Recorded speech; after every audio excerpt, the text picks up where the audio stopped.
હે સૌમિત્ર, હે મારા પ્રિય ભક્તો, રાવણ માત્ર એક અસુર નથી, તે ત્રણેય લોકનો વિજેતા અને મહાબળશાળી શિવભક્ત છે. તેના 10 મસ્તકોના અહંકારને છેદવા માટે માત્ર મારા કોદંડ ધનુષના બાણ પૂરતા નથી. આ ધર્મયુદ્ધ જીતવા માટે મારે જરૂર છે બ્રહ્માંડની સર્વોચ્ચ ઊર્જાની, એ આદિશક્તિની કૃપાની. એટલા માટે જ લંકા પર ચઢાઈ કરતા પહેલા હું આરાધના કરીશ મા જગદંબાની. આ 9 દિવસનો ગુપ્ત તપ જ અધર્મ પર ધર્મના વિજયનો પાયો બનશે.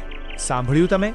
જ્યારે મર્યાદા પુરુષોત્તમ શ્રી રામને પણ રાવણ પર વિજય મેળવવા માટે આદિશક્તિની શરણમાં જવું પડ્યું હોય તો વિચારો એ શક્તિનો મહિમા કેટલો અપરંપાર હશે.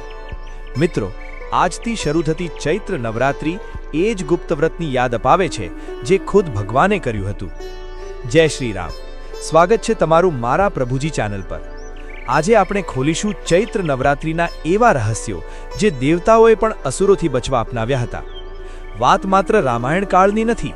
પૌરાણિક કથા મુજબ જ્યારે મહિષાસુરના આતંકથી સ્વર્ગ અને પૃથ્વી થરથર કાંપતા હતા, ત્યારે બ્રહ્મા, વિષ્ણુ અને મહેશના સંયુક્ત તેજમાંથી માતા દુર્ગા પ્રગટ થયા.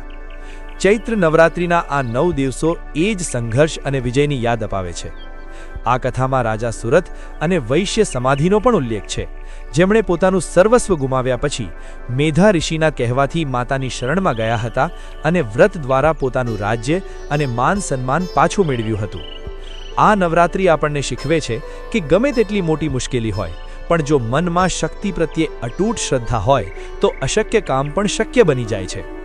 ચૈત્ર નવરાત્રિ એટલે જ્યારે પ્રકૃતિ નવો શણગાર સજે છે. આ સમયે ઋતુ બદલાય છે. શૈલપુત્રીથી લઈને સિદ્ધિદાત્રી સુધીના માતાના 9 સ્વરૂપો આપણને જીવનના 9 પાઠ ભણાવે છે. વૈજ્ઞાનિક દ્રષ્ટિએ પણ આ સમયે ઉપવાસ કરવાથી શરીરની શુદ્ધિ થાય છે અને નવી ઋતુ માટે આપણી રોગ પ્રતિકારક શક્તિ વધે છે. આ પવિત્ર વ્રત આપણા મનના અંધકારને દૂર કરી જ્ઞાનનો પ્રકાશ ફેલાવે છે. અષ્ટમી અને નવમીના દિવસે જ્યારે નાની કન્યાઓનું પૂજન કરવામાં આવે છે, ત્યારે સાક્ષાત માતાજી તે રૂપે આશીર્વાદ આપવા પધારે છે તેવું માનવામાં આવે છે. આ પવિત્ર પર્વ આપણને અધર્મ સામે લડવાની અને સત્યના માર્ગે ચાલવાની પ્રેરણા આપે છે.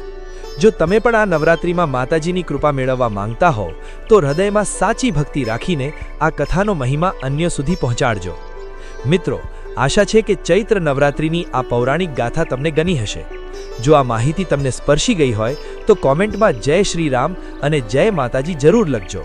વિડીયોને લાઇક કરજો અને તમારા સ્નેહીજનો સાથે શેર કરજો. ભક્તિ, રહસ્ય અને પૌરાણિક કથાઓના આવા જ અદ્ભુત વિડીયો જોવા માટે અમારી ચેનલ મારા પ્રભુજીને અત્યારે જ સબસ્ક્રાઇબ કરો અને ભગવાનના આશીર્વાદ મેળવતા રહો.